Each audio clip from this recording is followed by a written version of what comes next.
This is Optimal Work Daily, episode 1307.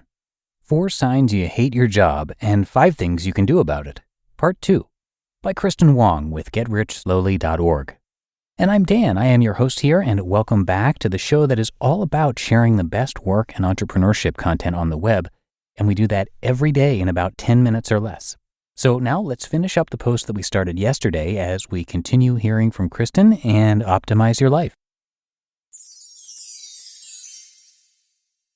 4 Signs You Hate Your Job and 5 Things You Can Do About It, Part 2, by Kristin Wong with GetRichSlowly.org. 2. Transition. Unless your job is weighing on your health, which does happen, it might be best to gradually unstick yourself from a sticky situation. You can definitely take the plunge, and that might work for you too. But the other option is getting your feet wet and gradually easing into unfamiliar waters. Easing in might mean finding part-time work somewhere else until you can let go of your job completely. It might mean searching for another job in your free time. 3. Change your job without quitting. Can your feeling stuck be remedied by working from home? Would you be happier with a different schedule? If there are simple changes that could drastically improve your work life, it might be worth negotiating them with your boss before deciding to quit altogether. There's also the option of applying for a different position. If what you hate is something specific, your boss, your work environment, a project, perhaps it's not a bad idea to simply change your position at your current organization.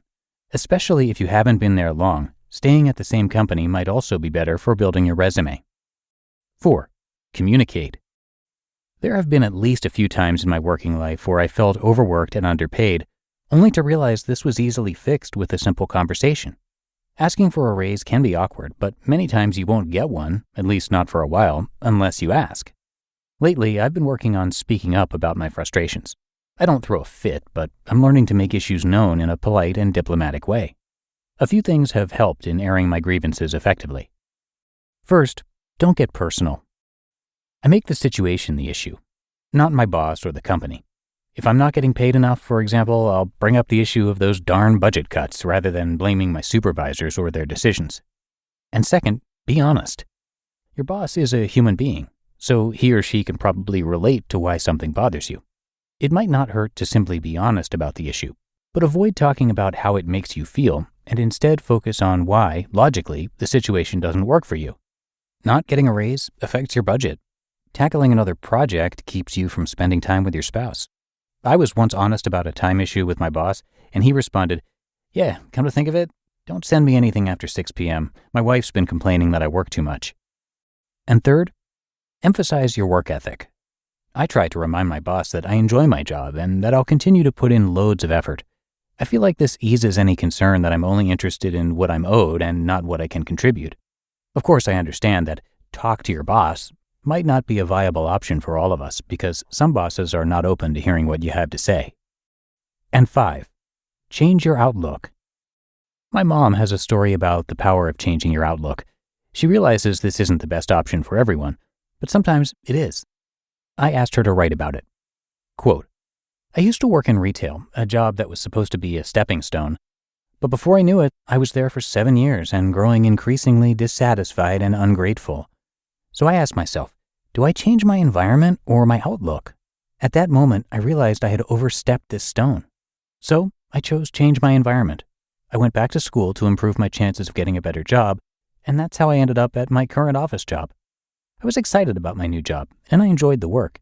But a year later, a new supervisor and new coworkers changed the atmosphere. It got so bad I allowed it to affect my home life, which I regret to this day. So I found myself asking the same question. Do I change environment or outlook? I felt unappreciated and ignored by the new supervisor and taken advantage of by coworkers. I chose, this time, to change my way of thinking because I liked the work I was doing and I had to think about providing for my young family at the time. I did my best to not allow my coworkers or environment to get to me. I did my work and went home. Eventually, things got better. Looking back, choosing to change my way of thinking not only helped me to overcome that work environment, but also to grow as a person." End quote. My mom weighed the pros and cons of staying versus leaving and decided that staying was the best decision, financially and career-wise. At work, she shifted her focus to her family. She says it's a decision that's served her well. You just listened to part 2 of the post titled 4 Signs You Hate Your Job and 5 Things You Can Do About It by Kristin Wong with GetRichSlowly.org. You don't need me to tell you that something always comes up when you're running a small business. Take the pain out of payroll benefits and HR and put the joy back in running your business with Gusto. Gusto's payroll and HR services can make it a little easier. Gusto was designed for you, the small business owner. They take the pain out of running a business, automatically calculating paychecks, filing payroll taxes, setting up open enrollment. Gusto does it all. Want more? Time tracking, health insurance, 401k, onboarding, commuter benefits, offer letters, access to HR experts. Well, you get the idea. With Gusto, you can focus on the joy of running your business, and it's super easy to set up and get started. And if you're moving from another provider, Gusto can transfer all your data for you. So it's no surprise 94% of customers are likely to recommend Gusto. 94. And here's the best part. Because you're a listener, you get 3 months totally free. All you have to do is go to gusto.com/OWD. Again, that's gusto.com/OWD. And I'm telling you, you're going to love Gusto. Get started today. And thank you again to Kristin for this great post. And we also have to thank J.D. Roth, who's the owner and founder of GetRichSlowly.org. He considers himself just a regular guy who's learned about money through the school of hard knocks. By 2004, he had acquired over $35,000 of consumer debt through credit cards, personal loans, and a car loan, and was living paycheck to paycheck on a salary of $50,000 a year. He didn't have savings, and in October of that year, he hit rock bottom, and then drafted a 3-year plan to get out of debt and never looked back. In less than a year, he had set aside a $5,000 emergency fund and had increased his cash flow by $750 a month.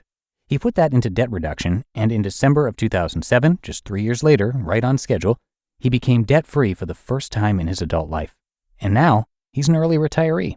So come by GetRichSlowly.org for a lot more, plenty of articles and resources there for you to check out.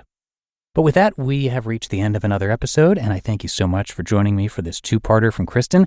We couldn't do this show without you, of course, and I really appreciate you being here and listening every single day. And I'll see you right back here tomorrow, where your optimal life awaits.